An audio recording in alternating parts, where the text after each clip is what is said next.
Hola, hoy en Retrologando vamos a hablar de un dramaturgo muy influyente en su momento, muy particular, no solo dramaturgo, fue poeta, ensayista, autor de pinturas de material visual, gráfico, de cine, guionista de cine, actor. Fue una persona muy particular, muy individualista y sobre todo muy fiel a una serie de ideas que él consideraba que eran las adecuadas. Me refiero a Vladimir Mayakovsky.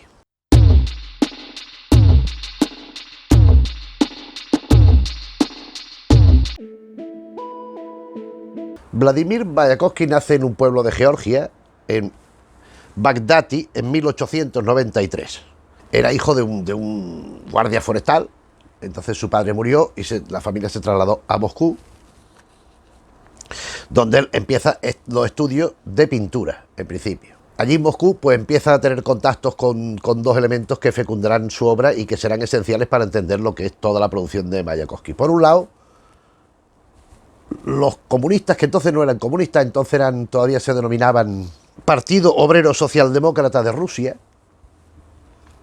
Él se afilió de inmediato y empezó a compartir ideas, el protocomunismo, lo anterior al comunismo, y que derivará en ese apoyo al obrero incondicional, en frente sobre todo de la sociedad burguesa y capitalista.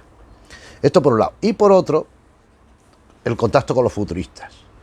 El futurismo, que está en su obra, es un ejemplo palmario de lo que es el futurismo. Es quizá, en mi opinión, el representante mayúsculo del futurismo en la literatura, en la poesía, en el teatro, sobre todo en la poesía quizá, y en los ensayos. Un futurismo que lo que pretende es romper con cualquier forma de manifestación de cultura anterior, a través de formulaciones nuevas. Formulaciones nuevas que van de acuerdo con la tecnología. Aparecen imágenes de modernidad, de artefactos que se inventan nuevos, o que ellos imaginan que se inventan nuevos, se inventan ellos, a su vez se inventan otros objetos que realmente no existen.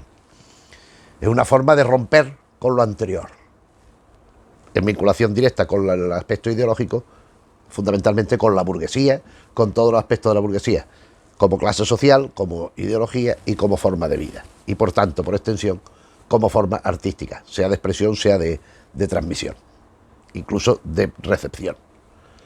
Por lo tanto, él todas estas variantes las aplica desde muy joven, tiene un concepto muy visual de todo lo que es el arte, procedente sin duda de sus estudios, de sus conocimientos de pintura, y esto se va reflejando también en su obra literaria.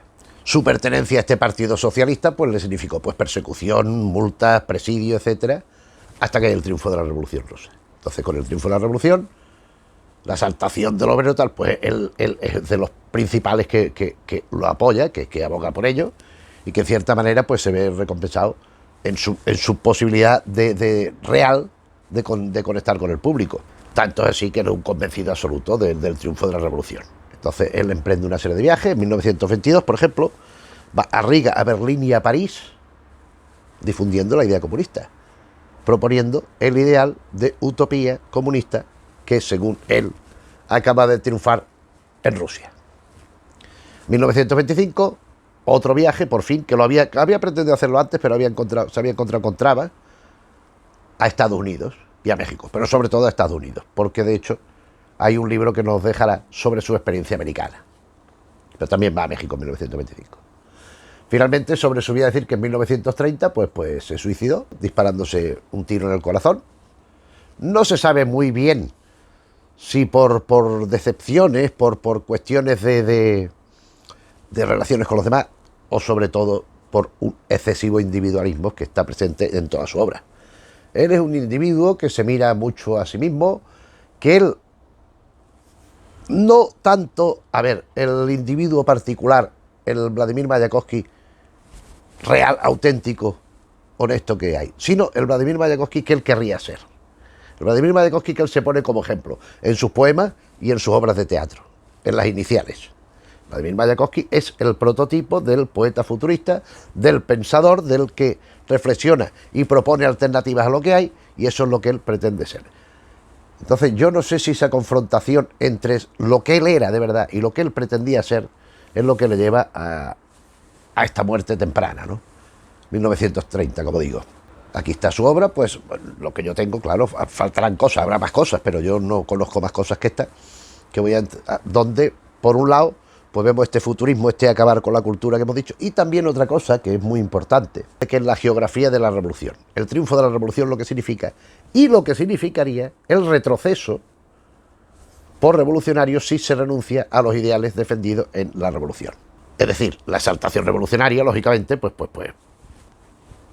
es muy incendiaria, produce una intensidad de sentimientos y de pensamientos muy importante, y él advierte del peligro que hay desde ese punto climático, descender y empezar a volver a caer en errores de lo que precedía, en este caso de la burguesía, en Rusia en particular, el zarismo, pero vamos, la clase media y tal. Él fue un enemigo acérrimo de la burguesía y del funcionariado. Él consideraba que el funcionariado era una lacra, era un cáncer para la sociedad, que nada más que hacía que ralentizarlo todo, que nada más que era un puesto estable de comodidad de cierto tipo de trabajador, que al resto de los ciudadanos nada más que le hacía que poner problemas. No estaba muy desencaminado. Hombre, no se puede generalizar, no todos los funcionarios son así, pero luego abundan, ¿eh? Y el estereotipo es ese. El funcionario nada más que hace posponer, demorar, ralentizar. No, es que aquí falta, tráigame mañana esto. Desde el Arra, vuelve usted mañana, y hoy es igual.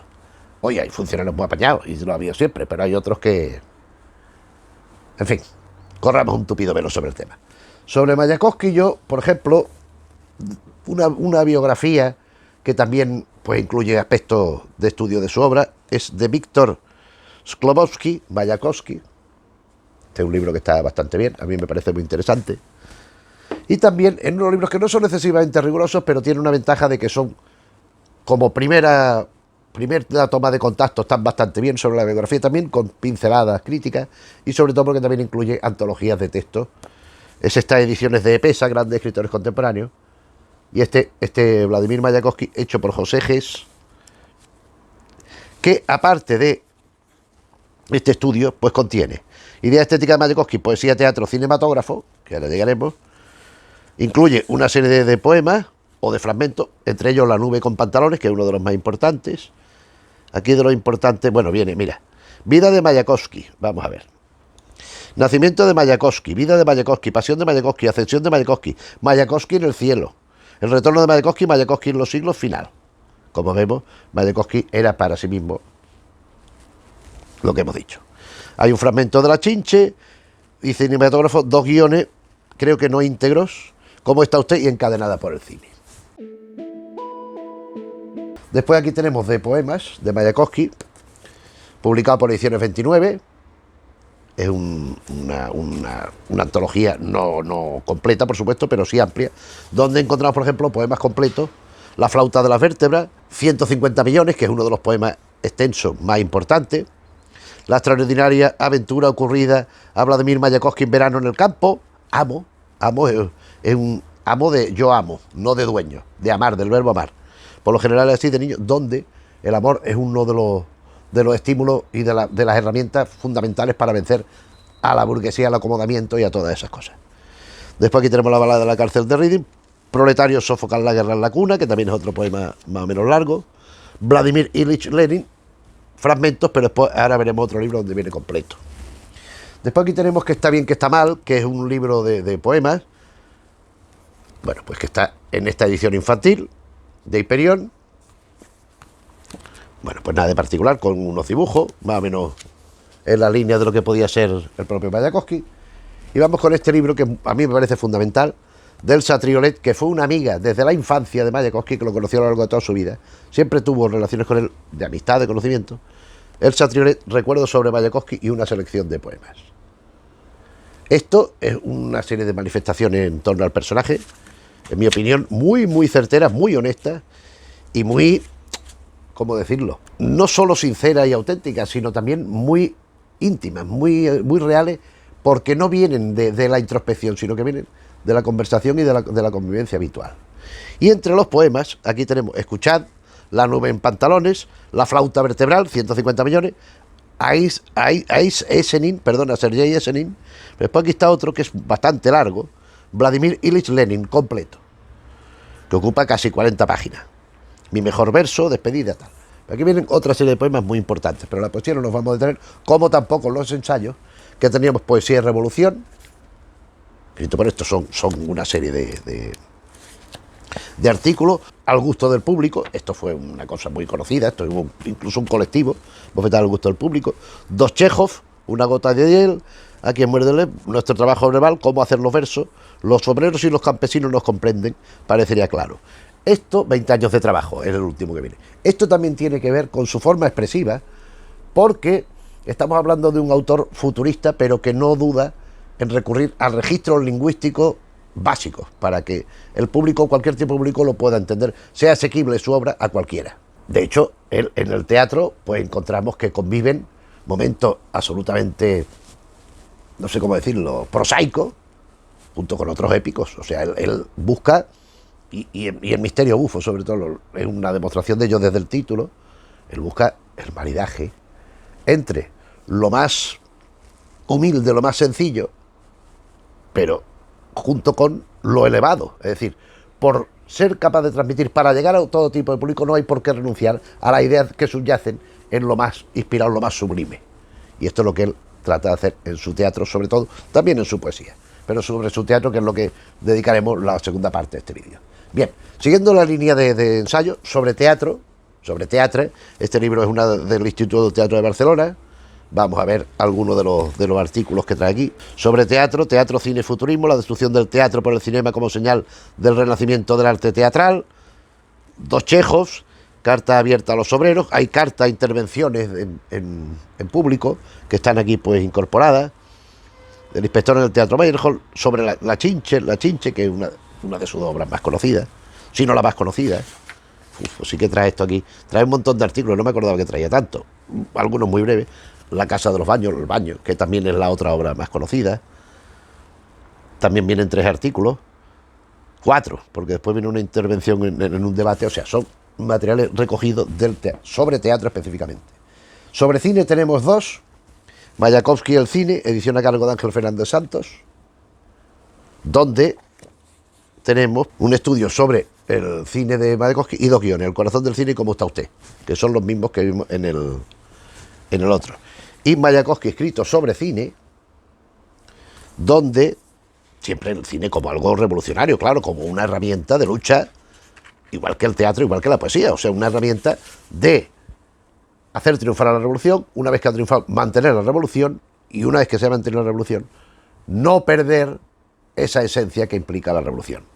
Aquí tenemos el teatro, el cine, el futurismo, la destrucción del teatro por el cine, algunos de los que hemos visto antes en el catalán, prefacio de guiones de cine, Socorro sobre el cine, y guiones aquí viene, No nací para ser rico, La dama y el gamberro, Esclavo del cine, y después Cómo va todo.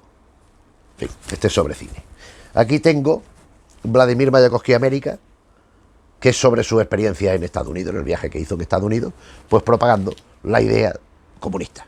Pues esto es su cuaderno de bitácora, lo que él sacó de una especie de diario. Y para terminar esta parte, no necesariamente o exclusivamente dedicada al teatro, habla de esta novela que a mí me parece muy interesante, de Juan Bonilla, Prohibido entrar sin pantalones, porque se centra en la figura y en la obra de Mayakovsky.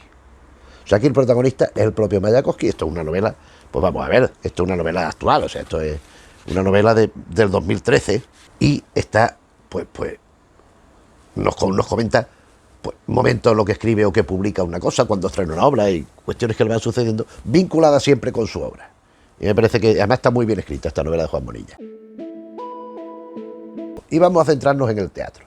El teatro cuya primera obra importante viene a ser Yo, Vladimir Mayakovsky, también La rebelión de los objetos. La rebelión de los objetos es una versión previa, pero es la misma obra. Viene en esta edición con otro autor fundamental ruso, yo conozco menos obras, Don Quijote Libertado, Lunatcharsky, hace este Don Quijote, que bueno, es una Bulgakov hizo otro Quijote, por ejemplo, pues su aportación. Pero aquí la que nos interesa es La rebelión de los objetos, que en este tomo, Vladimiro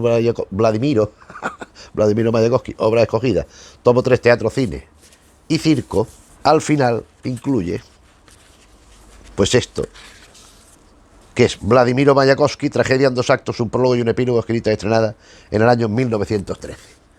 Ya volveremos con este, vienen más obras, pero al final tenemos que volver porque otra que viene aquí es Misterio Bufo, pero Misterio Bufo la veremos a continuación. En definitiva, yo, Vladimir Mayakovsky, es una alabanza a la revolución industrial, en tanto emblema del futurismo, que llevará todas esas máquinas, todos esos ingenios que en el futurismo planea como que son tan idílicos, toda vez que va de la mano de la revolución política, que todavía, 1913, está latente. Él sí que ve en la revolución industrial indicios de poder avanzar. Entonces lo que escribe es esta tragedia, escrita siguiendo la estructura básica de la tragedia, clásica, prólogo, acto 1, acto, epílogo, pero es una tragedia un tanto matizable, ¿no? O sea, a mí como tragedia pues no me interesa nada, me interesa como espectáculo en sí, pero como tragedia me parece que... ¿Por qué? Porque es la tragedia de sí mismo. O sea, yo, Vladimir Mayakovsky, pero es que el único personaje es él.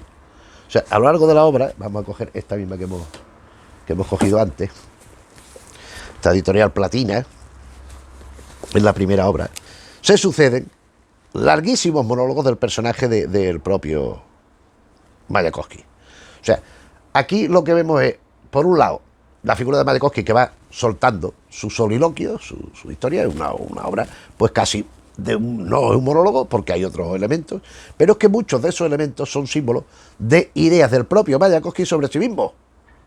Entonces, son elementos simbólicos que componen toda la figura de Mayakovsky.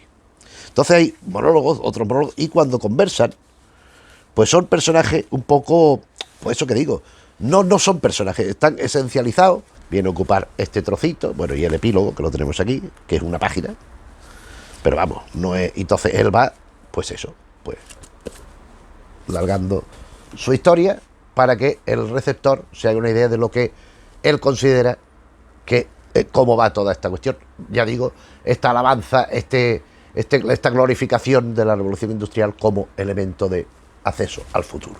Hay una ciudad al fondo como elemento recurrente que implica la modernidad frente a la tradición que podemos decir de unos lugares pues con menos proyección cultural, con menos, que han recibido menos influencia de todo lo que es pues la imaginería del futurismo, la industria, el mecanicismo, los vehículos y tal igual.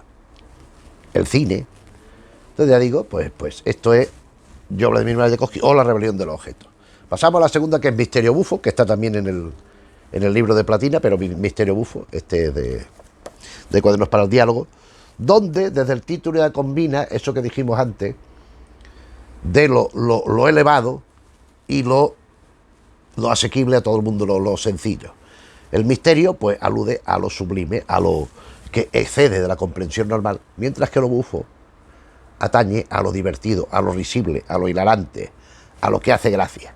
Esta obra la escribió entre 1818 y 1921 y es un alegato en favor de la revolución. O sea, aquí básicamente el proletariado ha vencido a la burguesía. Entonces él propone un drama épico, en el sentido de que la revolución es algo prodigioso, es algo muy elevado, que a la vez combina elementos de esa gracieta, de ese... Es que no es tampoco un humorismo concreto, sino son situaciones que pueden resultar divertidas, aunque en esencia no tienen por qué serlo. Y eso es lo que alude el Misterio Bufo. Misterio Bufo divide a los personajes, bueno, hay muchos personajes, hay muchísimos personajes, pero fundamentalmente en dos, los puros y los impuros. Los puros son los considerados puros a sí mismos, que son la burguesía. Son la gente que detenta el poder, que maneja la sociedad y que va provocando un inmovilismo que los mantenga siempre en ese estatus de privilegio. Mientras que los impuros son los obreros. Son los que, bueno, pues los que generan los bienes para que los otros se beneficien y los que están detrás de todas estas cosas. ¿Y qué ocurre? Que es la revolución. Entonces, a través de una similitud, y de ahí también la epicidad de la obra, similar a unas partes de la Biblia, hace el periplo de los impuros, que son los protagonistas positivos de la obra. Es decir, aquí hay el diluvio universal, y de pronto pues los impuros pues van a un arca, hacen un arca y se montan en el arca para salvarse. Mientras que los puros, los burgueses, los engañan, les van diciendo tal y hace que abandonen el arca y se montan ellos. Hay que decir que aquí esta es quizá la obra más importante. Hombre, por supuesto, aquí hay muchos elementos futuristas, muchos elementos de estos clásicos de él, pero también de lo que decía antes, también hay momentos de mucha sencillez, quizá excesiva a veces, ¿no? Entonces, estos elementos, muchas máquinas que inmediatamente se reconocen, casi siempre dotadas de vida propia, pero el funcionamiento de los distintos personajes va llevando a la conclusión al espectador de que poco menos que son muñecos, que son títeres, manejados por la situación. Bien, vuelvo a lo que decía. Por un lado tenemos el diluvio, símbolo automáticamente identificable con la revolución, es decir, que acaba con lo que no sirve, con lo que no ha dejado de ser útil, es una cosa superada, pues se aniquila el diluvio, la revolución. Entonces, como digo, hay el arca, van los impuros, que la han construido con los puros, por cierto, también ellos han colaborado en la construcción, pero los puros los engañan. Y los van manipulando y hacen que ponen ahí a un rey que come muchísimo, por lo tanto lo tiran de la barca, del arca, porque es que claro, no podían, tenían las cosas muy limitadas. Entonces, a partir de aquí vamos yendo por distintos sucesos que van sucediendo, sobre todo los impuros, que son los que protagonizan, los que realmente protagonizan la obra, y es lo que nos va dando esa imagen que nos quiere transmitir Mayakovsky. Entonces, como digo, con referencia constante a la Biblia, de las que proceden estos símbolos. Es que es un texto que es difícil de decir porque no quiero dejar de incidir en el aspecto divertido de la obra. Es que hay momentos muy, muy divertidos, muy hilarantes en las situaciones, pero siempre hay que entender que trae un sustrato que es el simbólico, que conlleva otra cosa. Porque es que en definitiva lo que está haciendo es una simplificación, una esencialización, mejor dicho, de la evolución de los obreros rusos, desde la autocracia hasta la consecución del triunfo de la revolución. ¿Qué lleva a qué? Pues lleva al socialismo. O sea, desde la autocracia inicial al socialismo, con una serie de pasos intermedios que son los que van simbolizando este diluvio, la llegada al infierno, que el siguiente paso, la llegada al infierno, que lógicamente el infierno, ¿qué representa? Pues representa toda la ideología y todo el clasicismo burgués. De ahí del infierno al cielo, llegan al cielo, donde están pues los empresarios, los especuladores que están allí, pues bueno, un poco sin hacer nada, pero que se van beneficiando de lo que van haciendo los demás. Para ellos que están en la cúspide, que son los que han abonado todo, han lanzado sus cebos, pues son los que se van beneficiando de todo. Tras esto hay una confrontación, hay una especie de anarquía, caos, un momento caótico, donde hay el triunfo de los impuros, de estos obreros, y la conclusión, llegan a la ciudad utópica, la utopía comunista, que es la ciudad nueva, donde ya allí pues se establecen los impuros y donde van a llevar a cabo toda esa ideología, toda esa planificación que resultaría, se supone, la URSS por revolucionaria y por revolucionaria inmediata. Pues claro, 1921 no era todo mirando hacia adelante a ver qué se podía suponer. Y de aquí pasamos a 5 piezas breves, no demasiado conocidas, pero tampoco son una gran cosa, pero como existen, pues y hay traducción, en este caso al catalán, pues las tenemos. Aquí está en este volumen de Teatro 2, el volumen 1 era Yo, Vladimir Mayakovsky y Misterio Bufo, el 2 es este, que vienen las obras cortas y la Chinche, y el tomo 3 era El baño, o la casa de baño, y Arde Moscú. Pues bueno, yo solo me compré este porque los demás ya los tenía, los materiales. Entonces aquí nos vamos al índice. No están ordenadas, porque es que esto tiene un orden distinto al que pone aquí. En el orden que viene aquí es petita obra teatral sobre los popes que no entienden qué es una festa, es decir, pequeña obra teatral sobre los popes que no entienden qué es una fiesta. Esa es la primera que viene aquí. Diverses maneres de passar el temps tot celebrant les festes, diverses maneres de passar el tiempo celebrando las fiestas.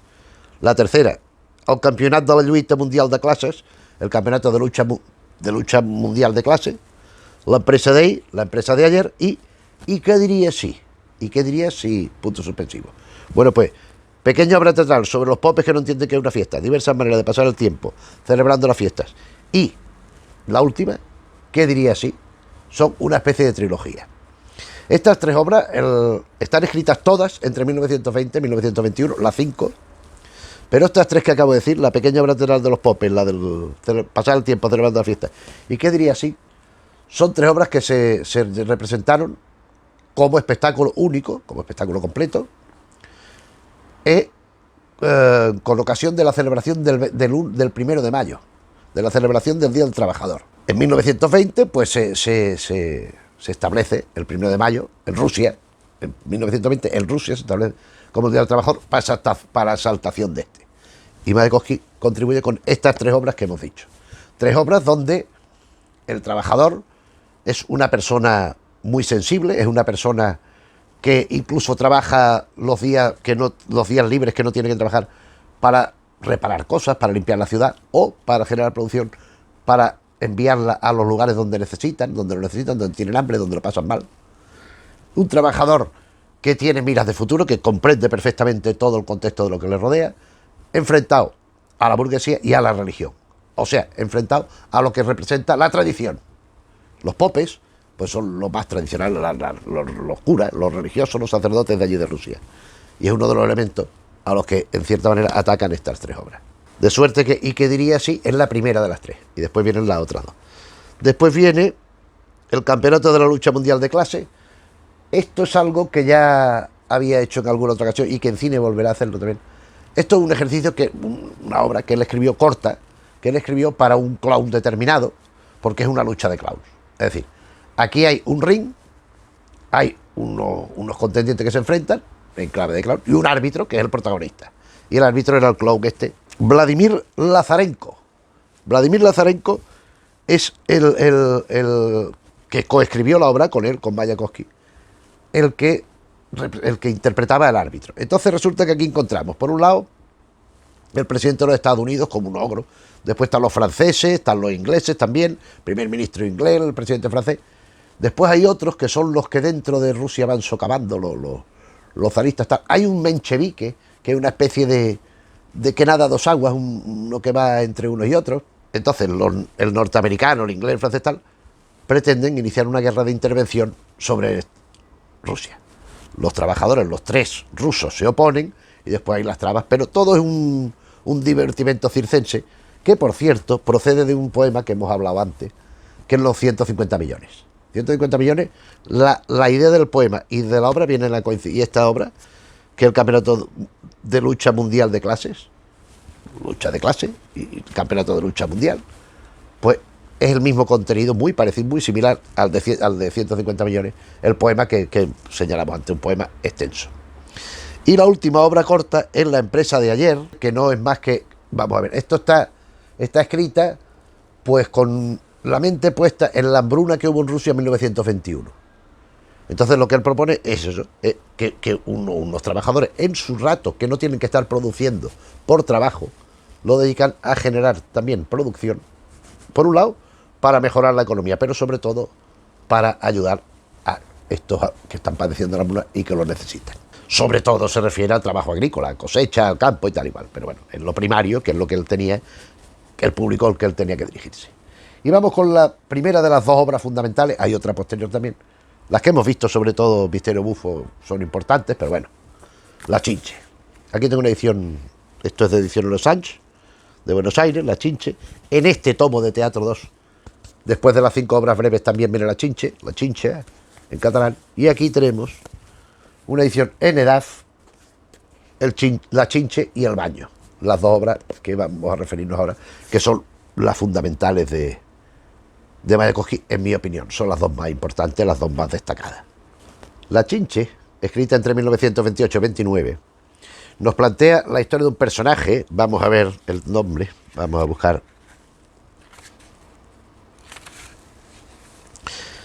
Prisipkin, que es un individuo que está en 1929, tiene una prometida muy, muy guapa, muy atractiva, es un obrero, es comunista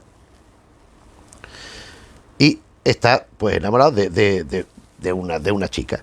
Pero resulta que está prometido con ella, que si se casa con otra, a él le va a interesar más, va a conseguir más pues estar mejor. Entonces, ¿qué hace? Deja a la primera, y a la que realmente era la chica con la que tenía el noviazgo, y se va con la otra solamente por el interés. Se casan y él va al sótano y se congela. No vamos a venir a cuento de cómo ni nada. Y resucita 50 años después, en 1979. ¿Y qué se encuentra? Bueno, hay que decir, este señor, este Prisipkin, va adoptando costumbres cada vez más burguesas, va adaptándose y alineándose cada vez más con lo anterior a la revolución, lo que hablamos de la alerta sobre los peligros del tiempo del retroceso por revolucionario posible. Entonces él va considerándose ex obrero, ex novio, así viene en los personajes, ex comunista, ex obrero, tal. Y él va adoptando cada vez posturas más melifluas, más conservadoras, hasta esa boda que hemos dicho. Entonces, cuando él, en 1979, resucita, se encuentra con que la sociedad es una sociedad comunista idílica, utópica casi, podríamos decir. Una sociedad utópica a la que él no pertenece a esa sociedad. Una sociedad que funciona perfectamente, no hay pobreza, no hay mendicidad, no hay miseria, todo el mundo tiene una dignidad, un nivel de vida estupendo, una dignidad social de primer orden, igual, y él a eso no pertenece. ¿Y por qué la chinche? Porque con él, en ese hielo, ha viajado una chinche y ha ido los 50 años después. Entonces, ¿qué pasa? Que como él es un bicho raro, un personaje que no pertenece a esto, pues lo ponen en una jaula exhibiéndolo en un zoo. A él con la chinche. En eso que digo de la burguesía, él llega a cambiarse el nombre. Él se hace llamar, porque es que el modelo para Mayakovsky, de lo burgués, de lo decadente, de la sociedad degenerada, es la francesa. En otros momentos de otras de las obras, en la lucha mundial de clase, hemos visto también que Francia estaba por allí. En otros momentos hemos visto paralelismos con Francia, pero sobre todo en la chinche es donde más se observa esto. Y de hecho, este protagonista, Prisipkin, se cambia el nombre por Pierre Skripkin, pensando que Pierre, afrancesándolo. Y una sociedad donde se baila, donde se fuma, donde se cogen cogorzas, y eso es lo que Mayakovsky observaba en la Francia de los años 20, la Bon Vivant, la Belle Époque. Pues él eso lo veía como el colmo de la desgracia burguesa. Y es a lo que opone el comunismo. Más austero, pero de mayor solidaridad social. En fin, vamos con la segunda obra, que es El baño. El baño es un ataque furibundo a la burocracia, al funcionariado. Esto es una cosa que no deja títere con cabeza, donde hay el director general de la Dirección de Coordinación, su esposa, su secretario, retratista, reportero, y obreros y inventor. El inventor, este es el que busca yo. Chudakov, que es un inventor. Bien, vamos a dejar el libro aquí para comentar un poco la obra. La obra resulta que este Chudakov inventa una máquina del futuro. Una máquina del futuro que puede ayudar a la sociedad, que puede ayudar en todos los sentidos a lo que es el momento. Este individuo inventa una máquina del tiempo con esta intención y va a ofrecerla a las instituciones, a las autoridades. ¿Y con qué se encuentra? Con un burócrata al que le importa tres pepinos lo que eso tenga que ver, lo que pueda aportar, lo que pueda significar. Y lo único que va haciendo es darle larga, es no hacerle ni caso, es impasible absolutamente, es impermeable a cualquier idea, a cualquier posibilidad que no se limite a los meros reglamentos estrictos.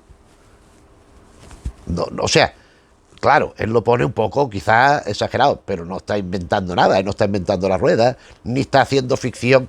Es que eso es, pero así, así. Yo conozco a alguno que vaya tela, Podía contar una anécdota, un tipo que en cierta ocasión íbamos a un premio de determinadas personas y nos llamó, me llamó a mí, porque yo conocía a los demás del jurado, íbamos del jurado a un premio. Oye, que me traigáis facturas. Digo, bueno, pero te hace falta que llevemos la justificación. No, perdón. Me dijo, traer la justificación bancaria, porque necesitan, para hacer el pago hay que llevar una justificación de que existe una cuenta del banco. Digo, no, ya la tenemos hecha porque todos han intervenido en el ciclo que yo dirijo y han traído. Ah, vale. Y le pregunto, ¿hace falta que llevemos factura? Y me dice, ¿yo qué te he pedido? Digo, vale, pues ya está, la certificación bancaria. Nos reunimos para el premio ese, el jurado, tal y cual, y nos pregunta la persona, la funcionaria, que no era ese mismo tipo, ¿habéis traído factura? Digo, no, a mí me ha dicho este señor que trajéramos la certificación bancaria, que no hace falta porque ya está, pero que facturas no porque no me la ha pedido. Pues tuvimos que estar 2 horitas allí esperando, mientras la funcionaria de turno estaba pasando a máquina los datos que ya le habíamos dado, haciendo las facturas para que las pudiéramos firmar y así pudieran efectuar los pagos. Cuando fui en busca de este señor a decirle, no, a mí lo que me han dicho, que por cierto, a uno de los que venía, a Alonso de Santos, Fíjate tú qué complicación de gestión. Venía de Madrid a Málaga y de Málaga se tenía que ir a Almería. Le dijo, mira, en vez de ponerme ida Madrid-Málaga y Málaga-Madrid, ponme Madrid-Málaga y Málaga-Almería. En la forma que sea, yo me voy. No hubo manera. No se lo hizo. A él le habían dicho Málaga-Madrid, Madrid-Málaga. Pues chiquillo, pero si es que no me voy a Madrid. Y no quiso. Hasta que el otro que tenía que hacer Málaga-Almería lo mandó a tomar viento, le dijo de todo. Dijo, bueno, ya me buscan la vida. Porque es que es una incompetencia absoluta y total. Pues esto es un funcionario real, esto que acabo de contar, de yo que te he pedido y después lo que tuvimos que estar allí horas esperando mientras este señor estaba por ahí tocándose las narices y después no poder gestionar. Pero a Madrid, ¿por qué se le había puesto a él? Porque es que yo me puedo ir, yo puedo vivir en Málaga, yo me puedo ir, estar en Valencia, cuando de origen puedo salir de Valencia y de donde esté me puedo ir a Bilbao. Es que ¿por qué me tienen que imponer a mí dónde tengo que ir yo? Es que es una cosa absurda. Pues no había forma, ni argumento, ni razonamiento que hiciera cambiar de opinión a los cecados del funcionario este de las narices. Que es que hay algunos que ya digo que tienen puesto lo que plantea Mayakovsky en el baño o la casa de baño. Porque es un individuo que trae una cosa muy interesante, una posibilidad maravillosa y el funcionario nada más que hace que ponerle palo en las ruedas y evitar que eso prospere. Y hacer...